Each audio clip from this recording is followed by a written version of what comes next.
ሰላም ሰላም ቅዱሳን የዚህ ቻናል ተከታታዮች እንደምን አላችሁ? ኃጢአትን ለማሸነፍ ሰው አልሞከረም ወይ? ምንም አይነት ጥረት አላደረገም ወይ ካላችሁ ጥረት ተደርጓል። እግዚአብሔር እንዲጥሩ እንዲፍጨረጨሩ ለሰው ልጆች እድል ሰጥቷል። ምክንያቱም በኋላ ኢየሱስ ክርስቶስ መጥቶ ስለ ኃጢአታችሁ ነው ስለ ኃጢአት መጣ ወይም ምንድነው ኃጢአት እንዳይሉ እስኪ እንዲሞክሩት እድል ተሰጥቷል። ከአዳም እስከ ሙሴ ጀምሮ ወይም እስከ ሕግ ማለት ነው። ከአዳም እስከ ሙሴ ድረስ ሕግ ያልነበረበት ዘመን፣ ሕግ በሌለበት ዘመን የሰው ልጅ ኃጢአትን ለማሸነፍ ሙከራ አላደረገም ወይ ብትሉ አድርጓል። ሕግ ባይኖርም በህሊናቸው ውስጥ ሕግ ነበር። የህሊና ሕግ ማለት ነው። ሮሜ 2:14-15 ሕግ የሌላቸው አሕዛብ ከባህሪያቸው የሕግን ትእዛዝ ሲያደርጉ እነዚያ ሕግ ባይኖራቸው እንኳን ለራሳቸው ሕግ ናቸውና ነው። እነርሱም ህሊናቸው ሲመሰክርላቸው ሐሳባቸው እርስ በርሳቸው ሲካሰስ ወይም ሲያመካኝ በልባቸው የጻፈውን የሕግ ሥራ ያሳያሉ።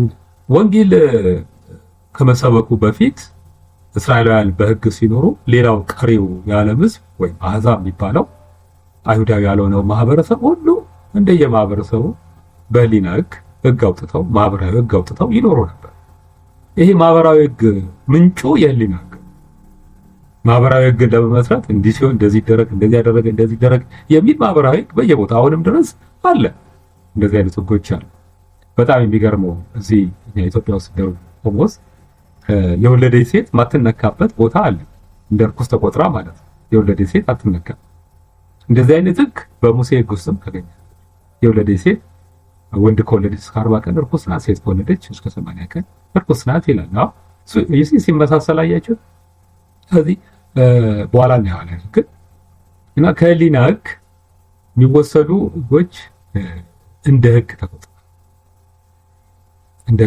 ስለዚህ ለዛ ለመልካም ህሊናቸው ታዘው እግዚአብሔር የተከተሉ ሰዎች ነበሩ። እንደነ የመሳሰሉ እንደነ አብርሃም የመሳሰሉ የህሊና ሕጋቸውን ታዘው መልካም በቤታቸው በታራ ቤተሰብ ውስጥ መልካም ሆኖ የተገኘ አብርሃም ነበር። የህሊናው ሕግ ታዘው መልካሙን ሕግ ለመተግበር ቅን ልብ ይዞ ይጓዝ ነበር። ከነ አብርሃም በፊት የነበረ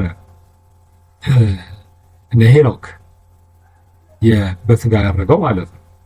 እንደዛ አይነት ሰዎች ነበሩ። እነ ሴት የመሳሰሉ መልካም ሰዎች ነበሩ። እንደዛ ሰዎች የተጻፈ ሕግ ተሰጥቷቸዋል። የህሊና ሕግ ተከትለው የህሊና ሕግ አቤልን ቃየል እኮ የገደለው አቤል መልካም ሆኖ ቃየል ክፉን ተከትሎ ነው። አቤልም ውስጥ ቃየልም ውስጥ መልካምም ክፉ ነገርም አለ። ግን አቤል ለመልካም ሐሳብ ታዛዥ ሆነ፣ ቃየል ደግሞ ለክፉ ሐሳብ ታዛዥ። ስለዚህ ክፉን ቢተውና መልካሙን ቃየል ተከትሎ ቢሆን ኖሮ ለመልካም ሕግ ወይም ለህሊና ሕግ እየታዘዘ ነበረ። ክፉ አሸነፈው። ስለዚህ ሄዶ ወንድሙን ገደለ። ስለዚህ በህሊና ሕግ ሰዎች ነው። ግን ማጆሪቲ በዛ በህሊና ሕግ መኖር ግን አልቻሉም። ሲወድቁ ታይተው ሮሜ 5 ኃጢአት ባልሰሩት ላይ ከቁጥር 12 ጀምሮ ኃጢአት ባልሰሩት ላይ እንኳን የተባለው እንደነ አቤል የመሳሰሉ እንደነ አብርሃም እንደነ ኖህ የመሳሰሉ ሰዎች የህሊና ሕግን ተከትለው የሄዱ ሰዎች ናቸው። ምንም እንኳን እንደዚህ መልካም ሆኖ ቢያልፉ በአዳም በኩል የገባውን የኃጢአትን ዘር ግን ሊያሸንፍ የሚችል መልካምነት እነሱ ሳልተገኘ አያችሁ። ለዛ ነው ኃጢአት ባልሰሩት ላይ እንኳን ሞት ነገሰ። ወደ እግዚአብሔር መንግስት መግባት አልቻለም። የዘላለም ሕይወትን ልጅነትን ማግኘት የቻለ ማንም አልነበረ። ተስፋ ያደርጋል። ሌላው ሁለተኛው በሕግ ዘመን ከሙሴ ጀምሮ እስከ ክርስቶስ ዘመን ያለው ዘመን ነው። እሱ ደግሞ የሕግ ዘመን ይባላል። በሙሴ በኩል ሕግ ወደ እስራኤላውያን መጣ። እስራኤላውያን ከግብጽ ሲወጡ በሲና ተራራ ስር ሕግ ተሰጣቸው። ከዛ በዚህ ሕግ መኖር ጀመሩ። ነገር ግን ይህ ሕግ እነሱን ነፃ ሊያወጣ አልቻለም። በዚህ ዘመን ኃጢአት የታወቀ ቢሆንም ሁሉም ሰው ከሕግ በታች ነበር። የጽሑፍ ግልጽ እንዲሆንላችሁ ከሙሴ በፊት ኃጢአት አይታወቅም ነበር። ከሙሴ በኋላ ኃጢአት ይታወቅ ነበር። ከሙሴ በፊት ኃጢአት ያልታወቀው ተጽፎ ስላልተሰጣቸው ይህን አታድርጉ ይህን አድርጉ የሚል ነገር አልተሰጣቸው። በሙሴ ዘመን ግን ይህንን አድርጉ ይህን አታድርጉ ተባለ። ያ ማለት ይህን ካደረጋችሁ ኃጢአት ነው፣ ይህን ካላደረጋችሁ ኃጢአት አይደለም የሚል ማለት ነው። ኃጢአት ይታወቀዋል። በድርጊት ኃጢአት ይታወቀዋል። ከውስጥ ግን ድራይቭ የሚያደርገው ፎርስ ግን ስቲል አልታወቀም። ድራይቭ የሚያደርገው ፎርስ የኃጢአት ኃይል የተባለው ያዘሩ የአሮጌው ሰው አስተሳሰብ ግን ግልጽ አልወጣም። ሰዎቹ ግን በራሳቸው ጥረት ይታገሉ ነበር። እንደዚህ እየታገሉ ቢኖርም ግን ከሕግ በታች ነበር። ማንም ሰው ከኃጢአት በላይ መሆን አልቻለም። ምክንያቱም ሕግን ፈጽመው ሊጨርሱት የሚችሉ ጥንቅቅ ብለው ሊኖሩ የሚችሉ አንድም ሰው አልተገኘም። ሮሜ 3:19 ላይ አፍም ሁሉ ይዘጋ ዘንድ ዓለምም ሁሉ ከእግዚአብሔር ፍርድ በታች ይሆን ዘንድ ሕግ የሚናገረው ሁሉ ከሕግ በታች ላሉት እንዲናገር እናውቃለን። ይህም የሕግን ሥራ በመስራት ሥጋ የለበሰ ሁሉ በእርሱ ፊት ስለማይጸድቅ ኃጢአት በሕግ ይታወቃል ይላል። ይህም የሕግን ሥራ በመስራት አይቸው እዚህ ጋር ያለው ይህም የሕግን ሥራ በመስራት ሥጋ የለበሰው ሁሉ በእርሱ ፊት ስለማይጸድቅ ይሄን በጣም ሴስሊው ሥጋን የለበሰው ሁሉ በእርሱ ፊት ስለማይጸድቅ ይህም የሕግን ሥራ በመስራት ማለት ሰው ሰርቶ ማለት ሰው ሕግን እንደምንም ፈጽሞ በእግዚአብሔር ፊት መጽደቅ አይችልም። ለምን ቢባል ማንም ሰው ሕግን ጠንቅቆ ሊሰራው ስላልቻለ እና 99 ሰርታችሁ አንድ ቢቀራችሁ ሕግ ምንድን ነው የሚለው? ኃጢአተኛ ነህ ይላል ያዕቆብ እንዳለ። 9 ሰርታ አንዱን ባሰራ ኃጢአተኛ እንደዚህ ነው የሚላችሁ። እዚህ ከሕግ በታች ናቸው፣ ሁልጊዜ ኃጢአተኛ ናቸው፣ ከእግዚአብሔር ፍርድ በታች ይሆናል የሰው ልጅ። ገላትያ 3:10 ላይ ተመሳሳይ ከሕግ ስራ የሆኑት ሁሉ በእርግማን በታች ናቸው። በሕግ ስራ የሆኑት ማለት በራስ ጥረት እንጸድቃለን እንጥራለን ያሉ ሰዎች በሙሉ በእርግማን በታች ናቸው። ከእርግማን በታች በሕግ መጽሐፍ በተጻፉት ሁሉ ጸንቶ የማይኖር ማለት ፈጽሞ የማያጠናቅቅ ማለት ጸንቶ የማይኖር ፈጽሞ የማያጠናቅቅ የማያደርግ ሰው ሁሉ የተረገመ ነው ተብሎ ተጽፏል።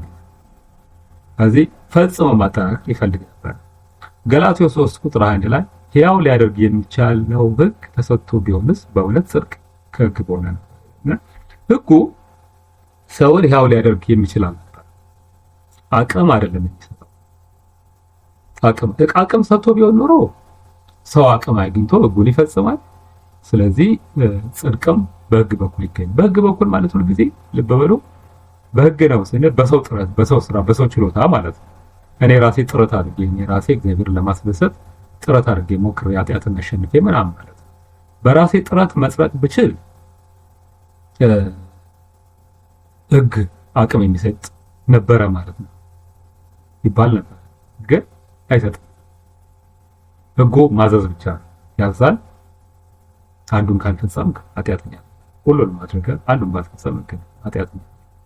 ስለዚህ ሕግ የተሰጠው ሰውን ለማጽደቅ ሳይሆን ሰውን ለመፈተሽ ኃጢአት እንዲታወቅ ነበረ ማለት ነው እንጂ ሰውን የማጽደቅ አቅም አልነበረም። ሰው ኃጢአተኛ እንደሆነ እንዲያውቅ በባጭሩ ሰው ኃጢአተኛ እንደሆነ እንዲያውቅ የተሰጠ በኋላ ጸጋና እውነት በሚለው ላይ በተለይ ሕግና ጸጋ በሚል ትምህርት ላይ በደንብ እናየዋለን። ከዚህ ቀጥሎ ፓርቱ ላይ እናነሳዋለን። በብሉይ ኪዳን በድንኳንና በታቦት ላይ ያድርና ይገለጥ የነበረው ስለ ኃጢአቱ ስላልተወገደ ሰው ኃጢአቱ ስላልተወገደ እግዚአብሔር ይህ የመገናኛ ድንኳን ተብሎ በተሰራው ቤተ መቅደስ ውስጥ የመገናኛ ታቦት ነበር። የመገናኛ ታቦቱ ላይ እግዚአብሔር አድራለሁ ብሎ ተናገረ። ለምንድን ነው ታቦቱ ላይ ማድረሰው እያለ ከዚህ ከተሰራበት ከግራር እንጨት ከወርቁ ከምን ወሰው አይበልጥም ነበር? ምክንያቱም ምንድነው? እግዚአብሔር ሰው ከሚቀድስ ይልቅ እነዚህን ዕቃዎች መቀደስ ቀለለ። ምክንያቱም እነዚህ ዕቃዎች ኃጢአት የለባቸው። ሰው ውስጥ ያለው ግን ኃጢአት ሌላ መስዋዕት ይፈልጋል።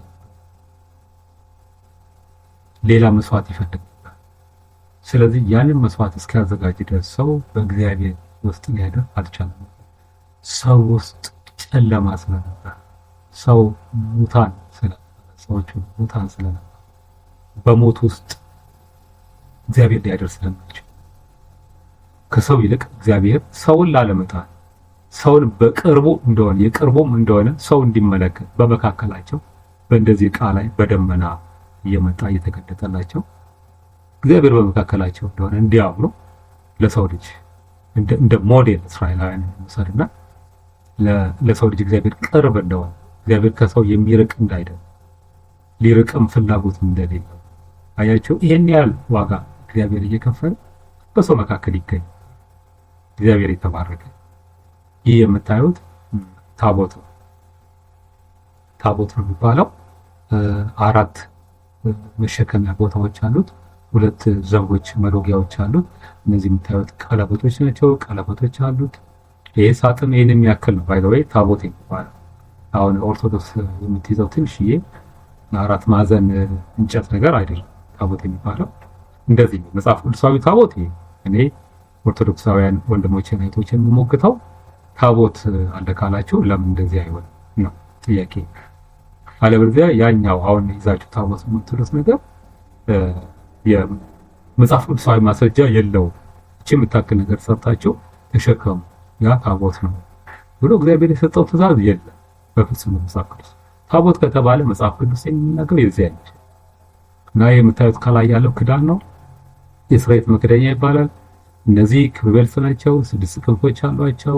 ፊታቸውን ጎንበስ ብለው ፊታቸውን ሸፍነው በክንፍ ነው የምታዩት። ሊቀ ካህኑ መጥቶ እዚህ የስርየት መክደኛው ላይ ደሙን ያፈሳል በዓመት አንድ ጊዜ። የሰው ልጅ ማሰሪያ የኃጢአት ማሰሪያ ስለ ሕዝብ የሚሆን የኃጢአት ማሰሪያ ደም ብሎ የጠቦት ደም በግ አምቶ እዚህ ያፈሳል። ሊቀ ካህኑ መጀመሪያ ስለ ራሱ የሚያነጻ መስዋዕት ካቀረበ በኋላ ነው ቅድስተ ቅዱሳን ውስጥ ገብቶ የሚያደርገው። ይሄ ነው። ይሄም ደግሞ ተሸክሞ አይዞሩትም፣ ምክንያት ከሌለ በስተቀር እዛው ነው የሚቀመጠው። ታቦቱ ተሸክሞ አይዞርም። ይሄ መሎጊያ የተቀመጠው እስራኤላውያን ከግብጽ ሲወጡ መንገድ ላይ ስለነበር የተሰራ ከቦታ ከሀገር ወደ ሀገር ጉዞ ላይ ሲሆኑ እንዲሸከሙት ነው እንጂ በዓመት የሆነ በዓል እየተጠበቀ ካህናቶቹ ተሸክመው ፍጹም አይዞሩም። ኢያሪኮም አካባቢ ዮርዳኖስም ሲሻገሩ የተሸከሙት መንገድ ላይ ስለነበር ቤተ መቅደስ ሊሰራም ከቦታ ቦታ ኦዚያን እስኪቀሰፍ ድረስ የደረሰበት ያ በዛ ጉዞ ውስጥ ተሸክሙታል። ከቦታ ቦታ መቅደሱ ሲሰራ ከቤት ወደ ቤተ መቅደስ ከድንኳኑ እንደገና ወደ ተሰራው ወደ ቤተ መቅደስ ሲገባ ያኔ ከቦታ ቦታ ለማንቀሳቀስ ብቻ በጣም አንዴ የተሸከሙት በምክንያት ማለት እንጂ በዓል እየተጠበቀ አይደለም። በዓመት እልፍ ጊዜ ይቅርና በዓመት አንዴም እንኳን ተሸክመው አይዞ እስራኤል ይህ ቅድስተ ቅዱሳን ቁጭ የሚል እና ኦርቶዶክስ ወንድሞችና እህቶች የምሞግታቸው በዚህ ምክንያታችሁ ምንድን ነው? በየበዓሉ እየተጠበቀ መዞር ያውም ደግሞ የእግዚአብሔር በዓል ባይደለ የሌሎች ቅዱሳን የሚካኤል የገብርኤል ቅዱሳን ሰዎችን የመላእክት መታሰቢያ በሚባል በዓል ተሸክማችሁ የምትዞሩበት ታቦቱም ደግሞ የእግዚአብሔር ታቦት ሳይሆን የእነሱ ታቦት የሚባልበት የለም። መጽሐፍ ቅዱሳዊ ምንም መጽሐፍ ቅዱሳዊ ማስረጃ የለም እና ማስረጃ ካላችሁ አቅርቡ። ወደ ትምህርቴ ልመለስና ይህ ማሳያው በብሉይ ኪዳን ማሳያው እግዚአብሔር ከሰው ሩቅ እንዳይደል እግዚአብሔር ከሰው ቅርብ እንደሆነ በሰው ስለማያደር እግዚአብሔር አያድርም ነበር በብሉይ ኪዳን በሰው ስለማያደር። በአዲስ ኪዳን ግን አባቴም እኔም መተን በእርሱ እናድራለን ያለ እግዚአብሔርን ቃል በሚሰማ በሚፈጽም በሚያደርግም ሰው እንኖራለን። መንፈስ ቅዱስ ማደሪያ ሆነናል። ቤተ መቅደስ ሆነናል። ስለዚህ እግዚአብሔር ማደሪያ ሆነ። ቤተ መቅደሱ ወደ ሰው ተቀየረ። ስለዚህ ሰው የእግዚአብሔር ማደሪያ ሆኗል። ክብር ለእግዚአብሔር ይሁን እና ይሄ ኃጢአት ያመጣው የታቦት የኃጢአት ውጤት ኃጢአት በሰው ውስጥ ስለነበር ሰው በእግዚአብሔር ስለማያደር የመጣ እግዚአብሔር ማደሪያ በሰው መካከል እግዚአብሔርን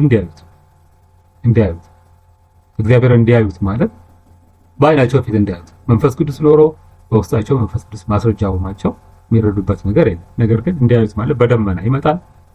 ደመናውን እግዚአብሔር መካከላችን ተገለጠ ማለት ፍርሃት ይኖራል። ሰዎች ይሰግዳሉ። እግዚአብሔር ሩቅ እንዳይደለ ቅርባቸው እንደሆነ እንዲያዩ ለማድረግ እንጂ በውስጣቸው ኃጢአት ስላለ የመንፈስ ቅዱስ ማደሪያም ስላልሆነ ሰው አይገለጥም።